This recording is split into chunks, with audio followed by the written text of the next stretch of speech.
સિવિલની અંદર આમ તો હું બારડોલી બસ દુર્ઘટના ઘટી ત્યારથી સિવિલના સંપર્કમાં છું. અમારા સિવિલ સુપ્રિન્ટેન્ડન્ટ ડૉક્ટરને ત્યારે પણ સૂચના આપવામાં આવી હતી, જે દર્દીઓ અહીંયા દાખલ થાય એમને યુદ્ધના ધોરણે ઓપરેશન, દવા, જે જરૂરિયાત હોય, સીટી સ્કેન, MRI એમની તુરંત જ કરીને એમને પેશન્ટને આપણે ટ્રીટમેન્ટ આપવાની છે, જે ટ્રોમા સેન્ટરની અંદર અપાઈ જ રહી છે. તો પણ સ્પેશિયલ ઝાઝા દર્દીઓ એક સાથે અહીંયા આવે તો આપણે એમને સરસ રીતે ટ્રીટમેન્ટ આપી શકીએ.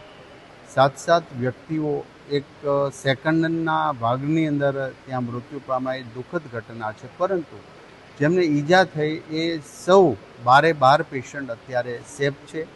કોઈને બીજો કોઈ પણ પ્રકારનો પ્રોબ્લેમ નથી. એમને ઓપરેશનની જરૂર હતી, એમને ઓપરેશન થઈ ચૂક્યા છે.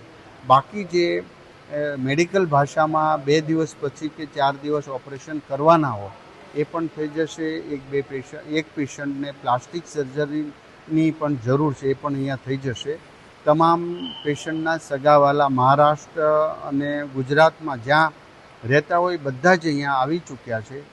બાકી દિવસ રાત જે ડૉક્ટરોએ મહેનત કરી છે આ પેશન્ટ પાછળ, એમને પણ હું અભિનંદન કરું છું કે કટોકટીના સમયે સિવિલ હોસ્પિટલના આ ડૉક્ટરો દિવસ રાત જોતા નથી.